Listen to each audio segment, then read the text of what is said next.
जय श्री कृष्णा। राधे राधे दोस्तों। आज हम पुत्रता एकादशी व्रत कथा लेकर आए हैं।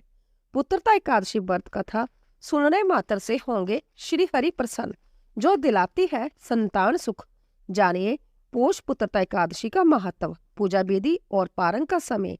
पोष मास शुक्ल पक्ष की एकादशी को पुत्रता एकादशी कहते हैं। इस दिन श्री हरि की पूजा करने से माँ लक्ष्मी प्रसन्न होती है और संतान संबंधी परेशानी से राहत मिलती है। एकादशी व्रत सबसे अधिक फलदायी माना गया है। श्री कृष्ण ने कहा है कि संसार में पुत्रता एकादशी उपवास के समान अन्य दूसरा व्रत नहीं है। इसके पुण्य से प्राणी तपस्वी, विद्वान और धनवान बनता है। जो कोई व्यक्ति पुत्रता एकादशी के महात्म्य को पढ़ता व श्रवण करता है तथा विधा अनुसार इसका उपवास करता है, उसे सर्वगुण संपन्न संतान की प्राप्ति होती है। श्री हरि की अनुकंपा से वह मनुष्य मोक्ष को प्राप्त करता है। पोष पुत्रता एकादशी की कथा के बिना यह व्रत अधूरा है। पूजा में इसका श्रवण जरूर करें। तो भक्तों, चलिए इस कथा को शुरू करते हैं। पोष पुत्रता एकादशी व्रत कथा। प्राचीन समय में भद्रावती नगरी में सकेतुमान नाम का एक राजा राज्य करता था। उसके कोई संतान नहीं थी। उसकी पत्नी का नाम शेब्या था। उस पुत्रहीन राजा के मन में इस बात की बड़ी चिंता थी कि उसके बाद उसे और उसके पूर्वजों को कौन पिंडदान देगा। बिना पुत्र के पितरों और देवताओं से पूर्ण नहीं हो सकते। इस तरह राजा रात दिन इसी चिंता में गुला करता था। इस चिंता के कारण एक दिन वह इतना दुखी हो गया कि उसके मन में अपने शरीर को त्याग देने की इच्छा उत्पन्न हो गई। किंतु वह सोचने लगा कि आत्महत्या करना तो महापाप है। अंततः उसने इस विचार को मन से निकाल दिया। एक दिन वह घोड़े पर सवार होकर वन को चल दिया। पानी की तलाश में राजा आगे बढ़े। कुछ दूर जाने पर उसे एक सरोवर मिला। सरोवर के किनारे बैठे हुए ऋषियों को प्रणाम करके उनके सामने बैठ गया। ऋषिवर बोले, हे राजन, हम तुमसे अति प्रसन्न हैं। तुम्हारी जो इच्छा है हमसे कहो। राजा ने प्रश्न किया, हे विप्रो, आप कौन है और किस लिए जहाँ रह रहे हैं? ऋषि बोले, राजन, आज पुत्र की इच्छा करने वाले को श्रेष्ठ पुत्र प्रदान करने वाली पुत्रता एकादशी है। आज से 5 दिन बाद माघ स्नान है और हम सब इस सरोवर में स्नान करने आए हैं। ऋषियों की बात सुन राजा ने कहा, हे मुनियों, मेरा भी कोई पुत्र नहीं है। यदि आप मुझ पर प्रसन्न हैं तो कृपा कर मुझे एक पुत्र का वरदान दीजिए। ऋषि बोले, हे राजन, आज पुत्रता एकादशी है। आप इसका उपवास करें। भगवान श्री हरि की अनुकंपा से आपके घर अवश्य ही पुत्र होगा। राजा ने मुनि के वचनों के अनुसार उस दिन उपवास किया और द्वादशी को व्रत का पारण किया और ऋषि को प्रणाम करके वापिस अपनी नगरी आ गया। भगवान श्री हरि की कृपा से कुछ दिनों बाद ही रानी ने गर्भ धारण किया और 9 माह के पश्चात उसके एक तेजस्वी पुत्र उत्पन्न हुआ। यह राजकुमार बड़ा होने पर अत्यंत वीर, धनवान, यशस्वी और प्रजापालक बना। हे श्री हरि, जिस तरह एक निसंतान दंपति को संतान सुख की प्राप्ति हुई है, इसी तरह संसार में हर प्राणी को माता पिता बनने का सौभाग्य प्राप्त हो। जय श्री कृष्ण। जय श्री हरि। विष्णु भक्तों, अब हम सुनेंगे श्री शालिग्राम जी की कथा। श्री शालिग्राम जी की कथा। भक्तों, आपने भगवान श्री कृष्ण की अनेक कथाओं और लीलाओं को श्रवण किया होगा। वेदांत रस के माध्यम से आज हम आपको भगवान श्री कृष्ण के प्रिय भक्त सदना की प्रचलित कथा सुनाने जा रहे हैं। प्रिय भक्तों, यह एक भक्त की सच्ची कथा है। तो चलिए शुरू करते हैं। कथा के अनुसार एक कसाई भगवान शालिग्राम का भक्त था। उसका नाम सदना था। सदना बहुत ही ईमानदार व भोला था। वह हमेशा भगवान का नाम लेता रहता था और उनकी कीर्तन करता रहता था। जहाँ तक कि वो जब मांस काटता या बेचता तब भी भगवान के नाम का गुणगान करता रहता था। ऐसे ही एक दिन कसाई सदना भगवान का नाम लेते हुए अपनी मस्ती में कहीं जा रहा था। तभी अचानक से उसे अपने पैरों में पत्थर का स्पर्श महसूस हुआ। जब उसने नीचे देखा तो वह एक काला पत्थर था। सदना कसाई ने वह पत्थर को जय सोचकर उठा लिया ही वह उसे अपनी दुकान ले जाकर उससे मांस का वजन करेगा। अगले दिन से कसाई उस पत्थर से मांस तोलने लगा। जो भी आता वह उसी पत्थर से मांस तोड़ के देता। यह कोई मामूली पत्थर नहीं था। इसकी एक खास बात ये थी कि वह जितना भी वजन करना चाहता है, वह काला पत्थर भी उतने ही वजन का हो जाता है। समय के साथ साथ उस काले पत्थर की लोकप्रियता धीरे धीरे पूरे गांव में फैलने लगी। जब भी सदना को मांस तोड़ना होता है, वह पत्थर उतने ही वजन का हो जाता है। अगर सदना को 1 किलो मांस तोड़ना होता है तो वह पत्थर 1 किलो का हो जाता है, और यदि उसे आधा किलो तोड़ना होता तो आधा किलो का हो जाता था। इस असाधारण पत्थर को देखने के लिए दूर दूर से लोग आने लगे और सदना की दुकान पर भीड़ बढ़ने लगी। भीड़ बढ़ने की वजह से कसाई सदना की मांस की बिक्री भी बढ़ गई थी। फिर एक दिन धीरे धीरे यह बात एक ज्ञानी ब्राह्मण के पास पहुंची। लेकिन ब्राह्मण ऐसी जगह पर जाना तो नहीं चाहता था जहां पर मांस की बिक्री होती हो, लेकिन उस चमत्कारी और असाधारण पत्थर को देखने की जिज्ञासा ने उसको वहां तक लेकर चली गई।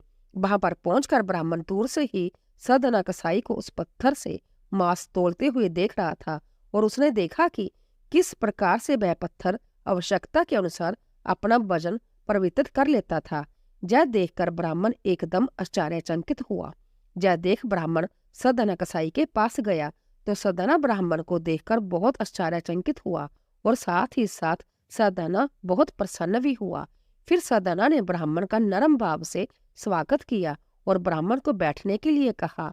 फिर सदना ने उस ब्राह्मण से उसके दुकान पर आने का कारण पूछा तो ब्राह्मण ने बताया कि वह उस काले पत्थर को देखने आया है। ब्राह्मण ने बताया कि वह कोई मामूली पत्थर नहीं है, वह भगवान शालिग्राम जी है। ब्राह्मण क्रोधित होकर कहते हैं कि भगवान शालिग्राम जी को मांस के साथ रखना बहुत बड़ा पाप है। सदना बहुत ही सरल और भोले स्वभाव का इंसान था, और यह सुनकर उसको लगा कि वो अनजाने में बहुत बड़ी गलती कर रहा था। सदना ने ब्राह्मण से क्षमा मांगते हुए कहा कि वह तो ब्राह्मण है, वह शालिग्राम जी को अपने साथ लेकर जाए और उनकी पूजा अर्चना करे। यह कहकर सदना ने उस पत्थर को उस ज्ञानी ब्राह्मण को दे दिया। वह ब्राह्मण शालिग्राम जी को बड़े आदर सम्मान से अपने घर लेकर आए और वहां पर भगवान शालिग्राम जी को स्नान कराया और बड़ी भक्तिभाव से उनकी पूजा पाठ शुरू कर दिया। ऐसे ही कुछ दिन बीत गए। एक दिन रात को ब्राह्मण के स्वप्न में भगवान शालिग्राम जी आए और उन्होंने ब्राह्मण से कहा कि वह उसके सेवा भाव से बहुत प्रसन्न हुए हैं, लेकिन तुम मुझे उस कसाई सदना के पास वापिस छोड़ आओ। भगवान शालिग्राम कहते हैं कि सदना हमेशा मेरे नाम का गुणगान करता रहता है, जो कि मुझे बहुत अच्छा लगता है, और ऐसे भक्त के लिए मैं कहीं भी रहने को तैयार हूँ। आज सदना कसाई की भक्ति भाव से प्रसन्न होकर साक्षात भगवान शालिग्राम ने सदना के साथ रहने की इच्छा व्यक्त करी। अगली सुबह ब्राह्मण भगवान शालिग्राम जी को अपने साथ लेकर उस कसाई सदना की दुकान पर गया और उन्होंने सदना को पूरी बात बताई, और भगवान शालिग्राम जी को सदना को सौंप देता है। यह सब सुनकर सदना बहुत प्रसन्न होता है और मानी मन में वचन लेता है कि वह अब से मांस नहीं बेचेगा और वह अपना अधिक से अधिक समय भगवान के नाम लेने और कीर्तन करने में गुजारेगा। जय हो श्री शालिग्राम जी की जय हो, श्री हरि विष्णु जी की जय हो। भगवान तो भाव के भूखे होते हैं, वह अपने सच्चे भक्तों पर अपनी कृपा हमेशा बनाए रखते हैं। तो मित्रों, आइए अब हम जानते हैं कि एकादशी व्रत कैसे करें। एकादशी व्रत सूर्योदय से अगले दिन सूर्य उदय तक किया जाता है। जय निरहार जा जलहार भी रखा जाता है। इस व्रत में रात्रि जागरण किया जाता है, इससे श्री हरि प्रसन्न होते हैं। पौष पुत्रता एकादशी व्रत 2025 जानिए महत्व, पूजा विधि और पारण का समय। पौष माह के शुक्ल पक्ष की एकादशी को पुत्रता एकादशी कहते हैं। पौष पुत्रता एकादशी का महत्व क्या है? मान्यता है कि इस व्रत को रखने से सारी मनोकामनाएं पूरी होती है। इस दिन भगवान विष्णु की विधिवत पूजा करना चाहिए।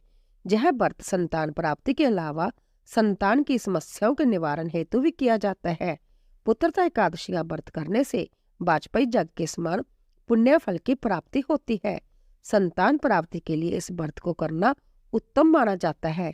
संतान कामना के लिए इस दिन भगवान कृष्ण के बाल स्वरूप की भी पूजा की जाती है। यदि पूर्ण मन और जोग से निसंतान दंपति इस व्रत को करे तो उन्हें संतान सुख अवश्य मिलता है। संतान की प्राप्ति तथा उसके दीर्घायु जीवन के लिए पुत्रता एकादशी का खास महत्व होता है। यह व्रत दो प्रकार से रखा जाता है, निर्जला और फलाहारी। जलीय व्रत, यदि आप स्वस्थ हैं और उपवास करने में सक्षम हैं तो निर्जला व्रत रखें, अन्यथा फलाहारी व्रत रखकर विधिवत पूजा के बाद समय पर इसका पारण करें। पुत्रता एकादशी पूजा विधि। पुत्रता एकादशी व्रत करने वाले भक्तों को एकादशी के एक दिन पहले ही अर्थात दशमी तिथि की रात्रि से ही व्रत के नियमों का पूर्ण रूप से पालन करना चाहिए। दशमी के दिन शाम में सूर्यास्त के बाद भोजन ग्रहण नहीं करना चाहिए और रात्रि में भगवान विष्णु का ध्यान करते हुए सोना चाहिए। सुबह सूर्योदय से पहले उठकर नित्य क्रिया से निवृत्त होकर स्नान करके शुद्ध व स्वच्छ धुले हुए वस्त्र धारण करके श्री हरि विष्णु का ध्यान करना चाहिए। अगर आपके पास गंगा जल है तो पानी में गंगा जल डालकर नहाना चाहिए। इस पूजा के लिए श्री हरि विष्णु की फोटो के सामने दीप जलाकर व्रत का संकल्प लेने के बाद कलश की स्थापना करनी चाहिए। फिर कलश को लाल वस्त्र से बांधकर उसकी पूजा करें। भगवान श्री हरि विष्णु की प्रतिमा रखकर उसे स्नान आदि से शुद्ध करके नया वस्त्र पहनाए। तत्पश्चात धूप दीप आदि से विधिवत भगवान श्री हरि विष्णु की पूजा अर्चना आरती करें तथा नैवेद्य और फलों का भोग लगाकर प्रसाद वितरण करें। भगवान श्री हरि को अपने सामर्थ्य के अनुसार फल फूल, नारियल, पान, सुपारी, लौंग, बेल, आंवला आदि अर्पित करें। पूरे दिन निराहार रहकर संध्या समय में कथा आदि सुनने के पश्चात फलाहार करें। इस दिन दीपदान करने का बहुत महत्व होने के कारण दीपदान अवश्य करें। एकादशी की रात में भगवान का भजन कीर्तन करते हुए समय बिताएं। दूसरे दिन जाने पारण तिथि पर ब्राह्मणों को भोजन तथा दान दक्षिणा देने के पश्चात ही संध्या भोजन करें। इस व्रत के पुण्य से व्रतधारी को तपस्वी विद्वान लक्ष्मीवान पुत्र प्राप्त होता है तथा सभी सुखों को भोग कर अंत में वैकुंठ प्राप्त होता है। भगवान श्री हरि विष्णु जी के मंत्रों का 108 बार जाप करें। जय श्री हरि विष्णु। तो दोस्तों, आपको यह कथा और जानकारी कैसी लगी कृपया कमेंट करके जरूर बताइए। वीडियो पसंद आया हो तो लाइक करें और अपने दोस्तों के साथ शेयर करें। कमेंट बॉक्स में जय श्री कृष्णा लिखना ना भूलें और ऐसी ही और भी बहुत सारी कहानियों को सुनने के लिए चैनल को सब्सक्राइब जरूर करें। धन्यवाद।